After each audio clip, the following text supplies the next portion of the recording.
Now atong balikan mahigala mag-drive ron ang mga kuan, mga private vehicle owners o gato mga PUJ drivers, mga taxi drivers bisag unsa. Tapoy-tapoy lang sa gamay mahigala stiil, ha? Pagtamak sa gasolinador o panalitan ang imong sakyanan manual, ang buhaton nimo anak, tamakan imong gasolinador dayon balik na puga imong in-neutral.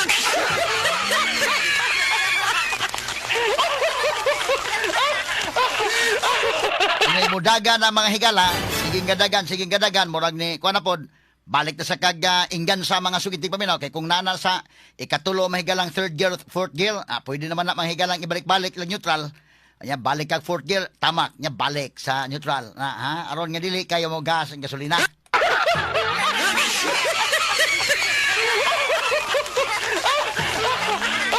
Kanalitan og doon na po yung mga lugsungon, pwede po nga mag-neutral po kang lugsungon, kaya ron nga, magpadainos na lang ka, padailos na lang imo sa kinan, kaya wala na yung gasto. Pero ayun lang mo palawig, padailos kung taas-taas ang padaliusan, labi na yung Trans-Central Highway, kaya kinahanglan sa kang mag-engine brake, anak. Kuyaw sa kay di ka maka-engine brake, basi mo sagirit sa hinoon ka na, dakong disgrasya ng kalakihan. So, inantigo lang yun. Pero kato mga automatic ang sakyanan, hinay-hinay lang yung tamak. Ha? Kaya nagtamak ni mo mga higala, medyo dako yung kwan. Basta mahalas gasolina ron, mahal kayong krudo. Mas mahal ang krudo sa gasolina, dapay kerosene. Na kinitungod mga higala ining sitwasyon sa Middle East. So kitang Pilipinas, tanaw lisod na magyod, kaya atong source dito, tuaman dito sa Middle East, traditional na to nga partner, kining Russia dili na traditional partner, pero karon na nangangkata o krudo mahigala sa Russia. Kay otherwise kung dili ta mangangkat mga sukitig paminaw, unsa may mahitabo, dili na mudagan, di na makaandar ning ato mga factory, di na makadagan ning ato mga sakyanan, mapurhisyo ang atong movements mga sukitig paminaw, labi na kung ang manufacturing industry, labi na ang gobyerno mapurhisyo, maparalyze kung di na makadagan ang mga sakyanan. Straight to the point. So, doon na mahigalay tanker, kaning tangkira sa mantudong. Kasi pakita ang picture. Tanker may galagi kang Russia, na malit kita krudos Russia, may gini gitaga agi papalit sa ta mga kaigalaan. Pero mahal-mahal lagi ang presyo kay og mingon lagi mahigala nga kita may ni demand. The demand is high, nya the supply is low. Ang presyo mo mahal mo na sa law on economics. Na mo ni mahigalang barkuha. O kini, o dakuan ning barkuha mahigala, tanker kini. Ipakita ko nung kana o. Gisungog punta sa Russia kay ang kining maong barko mahigala ginganlan po ning Sara.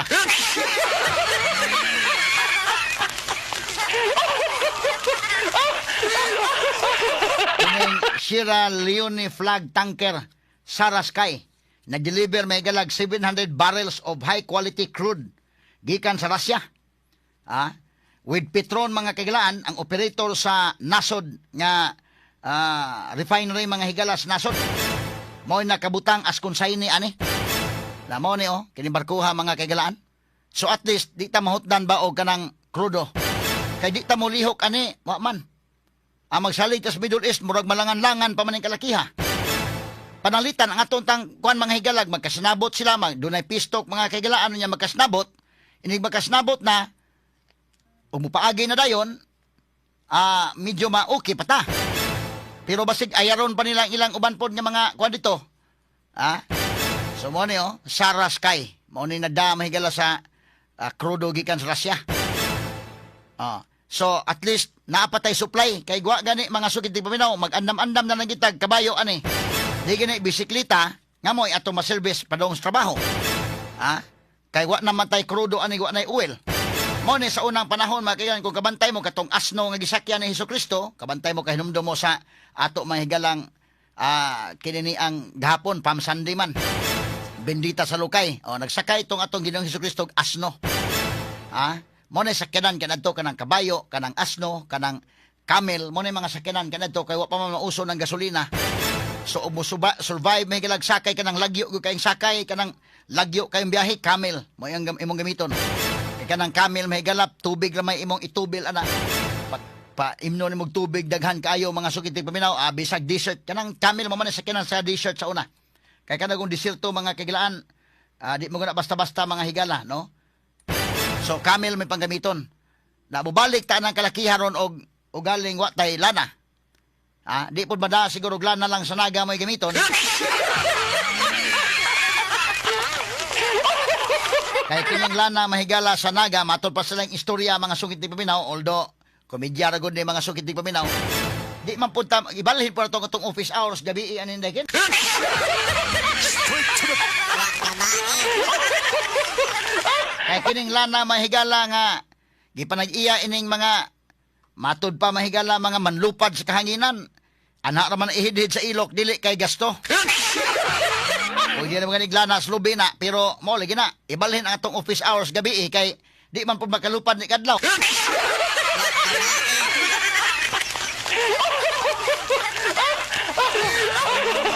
Ato lang agi katawa-katawa mga kaigalaan ha. Muna karon nga ang Pilipinas tungod ining krisis ron sa Middle East, basing mulanat pa ni dugay-dugay simbako lang. Si Presidente Ferdinand Marcos Jr. may consider nga matod niya malagmit gadunay resetting sa atong relasyon sa Pilipinas o sa nasod sa China. straight to the point. Kani ako maman ang picture ni Xi Jinping o ni President Ferdinand Marcos. Kanyadto pa ni nga picture nila. Ako lang gipakita diri mga kagalaan ang paglamano sa presidente sa Pilipinas o presidente sa China. Kay di man malikayan ato man ning mga silingan sila god. Og atong awayon ning atong silingan gawas nga gitay dag-anan. Mas may mga amigo na nagita. Nya karon panahon na nga ni ay problema sa kanana ang krudo kinin China do na may capacity sila. Sige man in China may galawa man matandog ni sila hasta ning Russia. Halinan kang Russia ron. Dili makapalit og sa Middle East adto palit sa Russia. Katawaron mahigalas Vladimir Putin ining kalakiharon. No? So, matod pa sa report, in fact, mahigala na report ni sa Philippine Star nga tungod ining krisis sa Middle East karon hatag kini sa Pilipinas og naka-issue ta og National Energy Emergency. O muna nga may concede si President Ferdinand Marcos Jr. nga maybe time to reset the Philippines relationship with China. Straight to the point. Sumo ka na nga kining atong problema sa West Philippine Sea, naaman ang territorial dispute na to mga kaigalaan, daog naman ta sa International Court of Justice, but ang China sa ilang perspective, dili sila mudawat ni anang maong kadaugan because ang China mga higala wa mo participate, wa sila mo submit sa jurisdiction sa International Criminal Court. Straight to the point. Manampara nila wa na scrap of paper na. Para na to sa Pilipinas, daog na to. Karon mo lagi ni ron. Kung kita'y pasulti yun, ato na diha. Wa man po tayo kwartang ika-develop. Mo na nga during the time of President Rodrigo Duterte, ingon siya mayo pa og muintrata og joint oil exploration with China. Nga kamo may kwartahan, amay maayo og kamo maoy mo develop diha sa kwan. Mag-joint exploration ta. Amo man ang lugar din ha. Napoy inyong lugar na napita. Pero kanang di adapit sa amo, pwedeng mag joint exploration ta. Kamoy mo kwan kay kamo may dunay puhunan. Mga equipment ana inyo. Nya bahin nilang pud midire, So kinay mo igi tan-aw ni President Ferdinand Bongbong Marcos Jr. nga malagmit mo mahitabo nga ato mahigalang i-reset ang atong relasyon with China. Kung mauhon mo kalma-kalma tagamay sa atong pagbabag-babag sa West Philippine Sea ining kalakiha. Straight to the point. Mawi amigo-amigo ta kay ato man ang silingan ni China hasta ning Russia. Mas may punog amigo lang po nato. Dili po nato kalimtan nga amigohon talaga po ning Amerika. Dili talang yun i-abandon ang atong relationship with America. At the same time, amigohon po nato ang China o Russia. Unsa may naaana og amigo tas tanan day. Okay naman po nag-amigo lang tas tanan. Di lang po ta magara og side og asa dapit nga side kay lisod man og maggira bisag wa ganita maigo manghigalag. Di ganita mapiskag missile kita may unang maigo mahigala kay bulsa may matamaan na to. Straight to the Ang point. tiya na to igo man dayon. So muna nga kitang inani atong sitwasyon nga maigo dayon atong tiyan dili gyud ta magara-gara. So kung di ta magara-gara, mas maayo nga friendly kita. Di po to kalimtan ng Amerika nga friendly nga po sa Amerika kay kuya ba ng Amerika sa may galag imong kontrahon. Kita mo itong presidente Valenzuela, mga sugiting paminaw nga punit lang mga kaigalag kalit.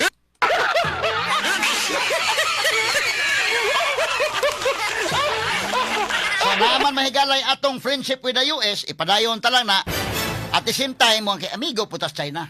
Amigo putas Russia. Wa tay awayon ba?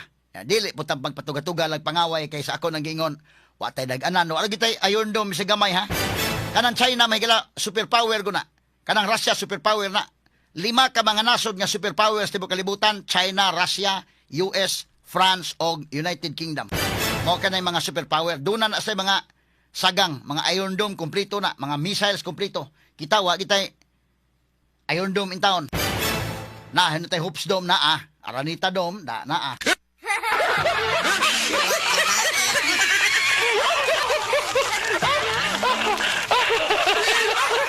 Ato lang agi katawa mga sugitig paminaw. Pero mao na nga sitwasyon, medyo og i-reset nato ang atong relationship with China. Maghimo ta mahigalag ko ana kay kung panalitan tinuod ni nga dunay oil diha sa West Philippine Sea.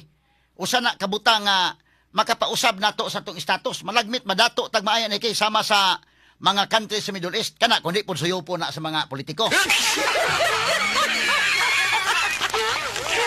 Kay doon na tayo mga oil diha mo man ni nadatuan anang Saudi Arabia portin datua. Kanang United Arab Emirates, kanang Kuwait, kanang Qatar, Bahrain, mo ni nadatuan nila. Kanang Oman, tungod kay dunas lay oil nga nasa ilaw. Nang kung kita na kung matinuod ning West Philippines nga magsabot lang tayo mantay ika. Di mo pwede gud atong salmon sa ilaw niya, magkabo-kabo lang tag atog sag-ubon ta lang nagkita-kita ra.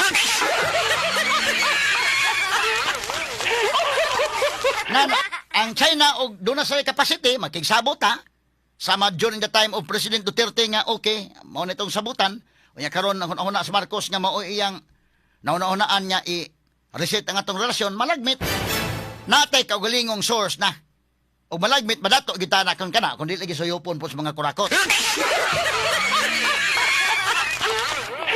Kay kana landa ang Saudi day o kanang Saudi patindatu ang magitungod sa oil. Og panalitan kanang Saudi dato kay kini oil o panalitan mao nay Pilipinas dato ta. Kana og ang ato mga politiko abisa ka ng Saudi bisag dato siguro sila kayo nato ibaylo ito inyong be kaning among mga politiko tanan may padad-adi ha.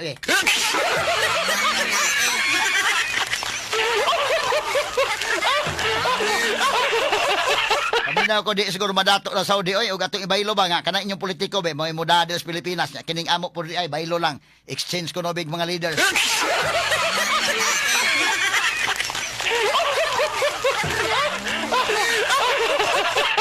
Dako kay Gisis Romaldes kini daghan tag suyuponon din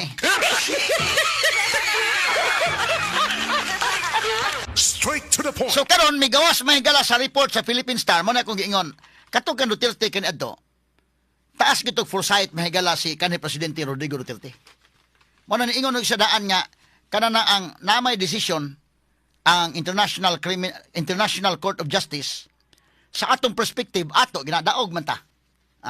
Sa perspective sa China kung sila'y patan-aon wala na scrap of paper kay wa man sa mo participate wa man sa mo submit sa jurisdiction dito sa International Court of Justice. Pero ang China daw nilambot sila mga higala sa proposal nga sabot ng gimos tinuod niya kanang iriyaha niya amo mong ginandapita na inyo dito dapit sa unahan kay 9 dash line may inyong gisunod but atong subayon gyud ang UNCLOS amo man ang lugar asay maayo na lang anin na itong buhaton mag joint exploration ta bahinan po ninyo kamulay mo trabaho diha mura ba ni sa partnership day ba di ako'y among yuta dire di aman ni gold diring among yuta di man may equipment may capacity mo kuha kamoy kuha nya ug unsay makuha nato dinha bahin nila pud mi sabutan ang bahin mao ni ang kang Duterte sa una karon mahigala tungod sa krisis sa Middle East nakaingon si Marcos okay din nila atong i-reset ang ato mga higalang relasyon sa China. Straight to the point. Kining panaglamanon si Jinping og ni Marcos kadto pa man no I don't know kung unsay may tabo inis pagkakaron. Kaya kita nangangkat man ta mahigala ron sa Russia og oil. Basig kini China og mo okay sila, pananglitan lang, pero siguro klaruhon na pud ang atong bahin, ha? Kay og dunay toy oil anang West Philippine Sea. Tinuod ba sa watay capacity gyud man pud gyud nang ingon niya kay kami lang sa Pilipinas, ato lang ang salmon sa ilaw niya atong sag-ubon dito. Kamo doon na mo'y capacity, kamo lang mo'y trabaho, ato lang sabutan ang bahin. Kana og musugot, okay, og magkasinabot na napita. Ha? Og may tabo na, nindot ang atong kuan, madato ta. Kay uwil gud ang naa. Pero mo lagi na, ang ato mga politiko di pod mga higala kay basi budaghan po samot ang malita ng kalakiha.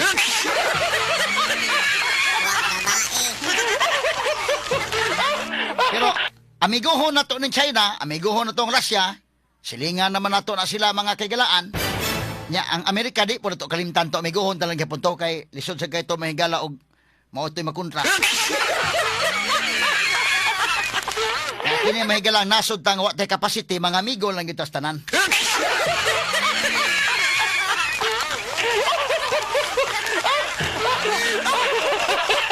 Okay naman ang friendly kita. Ha?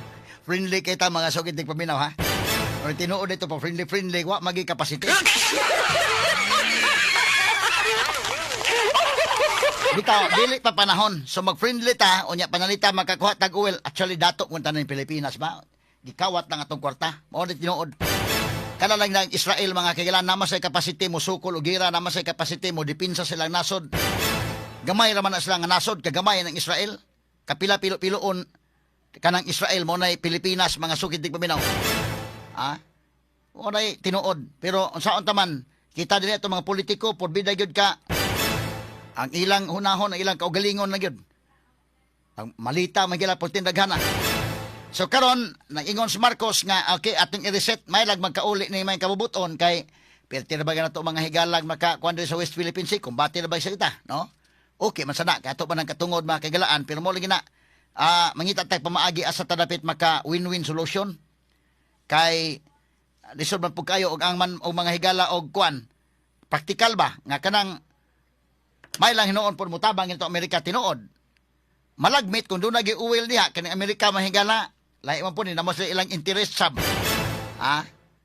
og kinini ang alay to sa Amerika mga higala unya tinuod yun ang nai-uwil din ha da kining US mga higala mo tudo nigtabang ginato kay doon naman po sila mahigala interest kay kining Amerika mahigala interest mo sala nila ba prangka lang pagka-istorya mga higala mo na kining atong analysis depende sa case to case basis ni depende sa sitwasyon kadto bitong gira sa Amerika batok mga higala katong first Gulf War 1990s mga higalaan para nako saktong US ato nga ila mahigalang gitira to si Saddam Hussein at the time gumikan kay iya mang gi-invade ang Kuwait bully man to Saddam ang ikaduha nga gira sa US mahigala against Saddam Japon kato Saddam nagigod kay medyo may pagkabulihon sa to pero katong ikaduha nga ilang bases mahigala pagira dili kay to klaro ha nga tungod kuno nay weapons of mass destruction paghiman-himan wa di ay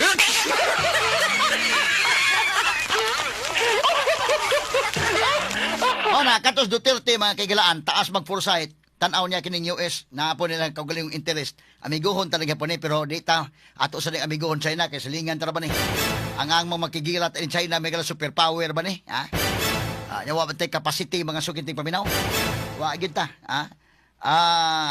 patay sagang mga higala ba lahi man to dito sa kwan kanang away sa mga dato bitaw ako doon ako mga istorya may higala nga dito manarbaho sa United Arab Emirates dito sa Saudi dito sa Qatar dai ngilngiga sa ilang interceptor pila ka percent gud nasagang ginila pero doon gimutug pa dai nagimutug pa bisag ka ng Israel dakong 90% 99% masagang nila sa ilang interceptor ang problema doon di masagang kay nitira gud sa Iran nga mga missiles dili gud na kay usa duha tulo upat lima mutira tag 500 1,000 ka mga missiles nya pila mang buok ka ng missile mga sukitig paminaw unya ang sagang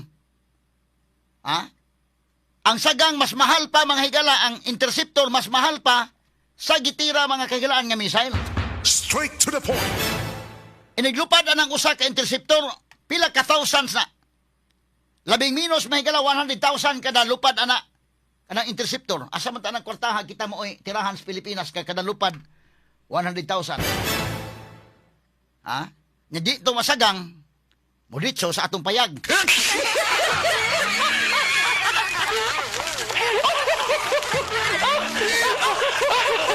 Muna wa kita daganan bisan unsaon.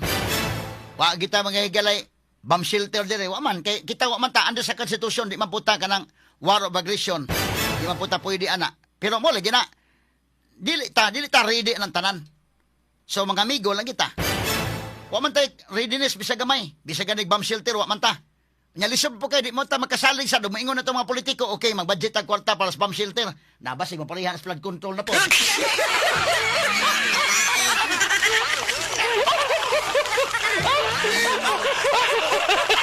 Another source sa corruption na po na rin nga maghimo tag bomb shelter mo gahin tag pila ka bilyon para sa bomb shelter na.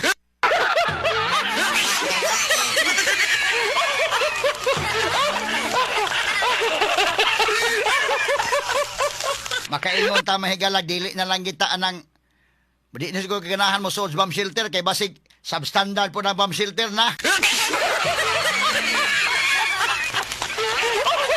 Di na lang kita patuga-tuga man wa tay bomb shelter sakto nang imong ingon Attorney John Cagulado wa magri tay breath analyzer.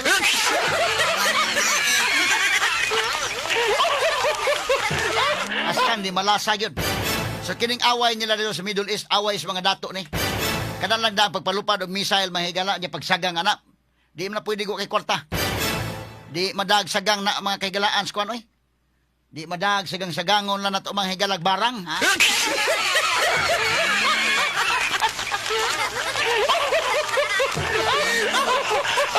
Ato lang ding agi kato-katawa mo na mga panghitabo nga susama ani. Di malimtan gyud mahigalas kanhi Presidente Rodrigo Duterte sa ang foresight ba. Nga dili ta mo tuga-tuga ang ato mga amigo lang kita kay kining US mahigala di man sa basta-bastang mutabang ginato ug wa sila ilang interes nga kagulingon kana lang ang Iran na may interes pong US ana. Number 1, gawas mahigala kanang Israel do na gyud na interes sa mga sukit paminaw, kanang US do na interes kay kanang Iran o maghimo sa nuclear weapons. Ang ilang chance sa una padugay ng panahon for 47 years nga nasa nuclear program, ang ilang chant na mahigala death to America, death to Israel. Muna ka na mga presidente prior to Trump, daghan na sila mahigala attempt nga ilang pahunungon gyud ang Iran sa ilang nuclear program. Lain-lain lang approach. Ang pinaka-approach mahigala, pinaka-friendly approach unta sa Iran during the time of Barack Obama. Pila ka billions ang hatag mahigala gibukbo sa Amerika diha sa Iran. Pila ka billions. Friendly kayo, pero wa man gyapon ang Iran day. Pila ka billions ang kambarak nga deliver ito sa Iran. Nga kwarta. Wa man mohunong sa nuclear program ng Iran. Nakaroon na tungnan mahigala Trump na lahi na po diyan niyang approach. Dili mo mohunong ang iyong nuclear program, girahon ta mo. So mo na nahitabo mga sukit tig paminaw. So doon ay interest ang US. Ang interest sa US numero 1 di sa gusto nga maghimo og nuclear program na ay nuclear weapon ang Iran. Kay delikado mga higala kay kuntar ba sa Iran ang US sa Israel. Death to America, death to Israel. Ikaduha, nag-sponsor po ng terrorism kining Iran. Mo nang kuyaw kung doon na sa nuclear weapon. Sila sponsor sa Houthis, Hezbollah, Hamas o ISIS. Mo na kuyaw. Nya kanang mga interest po sa Gulf countries unsa may lang interest tungod kay bully ang Iran po nila. Mo nandun na interest. Pero wa gani interest kay klaro sa may mulaban. Kita sa Pilipinas may galagkuan sa may mulaban. Karon na napoy plano day nga ang Amerika ilang dotay proposal nga anhin sa maghimog bala kun sa Pilipinas day ken.